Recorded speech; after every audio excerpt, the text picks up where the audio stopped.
Amerikanyň Birleşen Ştatlary Aşgabatda regional howpsuzlygy we Awganystanyňky ýagdaýlary maslahat edýär. 30 aprelde Birleşen Ştatlaryň ýakyn Günnogor we Günorta Aziýa boýunça strategik barlyklar merkezi, Günorta Aziýa we Merkezi Aziýada başanyň howpsuzlyk syýasaty boýunça Aşgabatda okuw maslahatyny geçirdi. Bu barada Trend habar gullugy Türkmenistanyň Daşary işler ministrligine salgylanyp maglumat berýär. Türkmenistanyň Daşary işler ministrliginiň binasyna geçirilen okuw maslahatyna ýurdun gorunmak ministrliginiň, Milli Howpsuzlyk ministrliginiň, Döwlet Serhet gullugynyň hemde Daşary işler ministrliginiň wekilleri gatnaşdylar. Okuw maslahatynyň dowamyny Abaşanyň merkezi we Günorta Aziýadaky howpsuzlyk gyzyklanmalarynyň seljermeleri, Awganystanyň ýagdaýlary, radikallaşma we ekstremizme garşy görüş, şeýle hem sebitdäki umumy ýagdaýlar ýaly meseleler ara alınıp maslahatlaşylýar diýip Türkmenistanyň Daşary işler ministrligi okuw maslahaty barada öz resmi web-saýtyna habar berdi.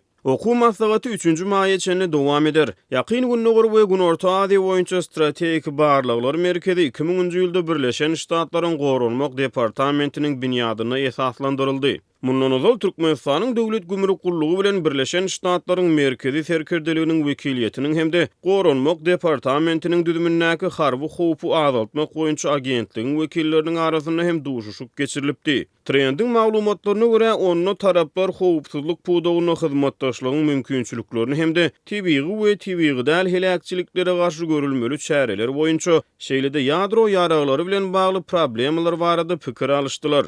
Bu barada Türkmenistanyň döwlet gümrük gullugy hem habar beripdi. Onuň maglumatyna görä 16 aprelde döwlet gümrük gullugyna geçirilen duşuşugy Abaşanyň merkezi serkerdeliginiň harby howpy azaltmak boýunça agentliginiň wekilleri hemde Birleşen Ştatlaryň Türkmenistanyň ilçihanasynyň harby ataşesy gatnaşdy.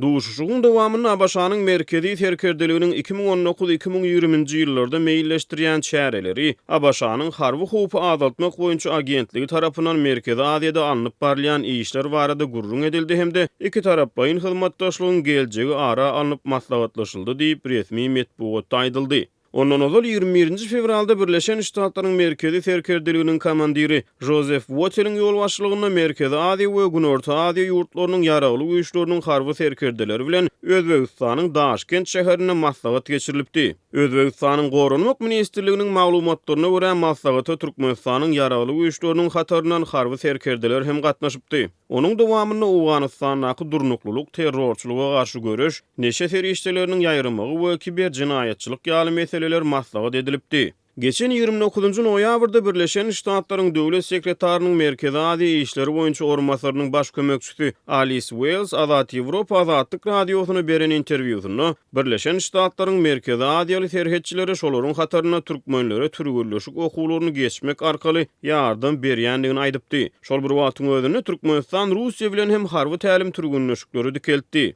25-nji dekabrda Russiýanyň merkezi harby okrugynyň ýol başçysy Yevgeniy Ustinow Türkmenistan bilen Russiýanyň arasyna harby türgünleşikleriň täzeden dikeldilendigini habar beripdi. Ýatlasak mundan ozal Rus metbuaty Türkmen-Awgan serhedine awanýan ýaramaz howpsuzlyk wehimleri barada bir näçe gezek habar beripdi. Türkmenistanyň döwlet teýçiligine habar serişdelerine Türkmen-Awgan serhediniň howpsuzlyk wehimleri barada gurrun edilmeýär.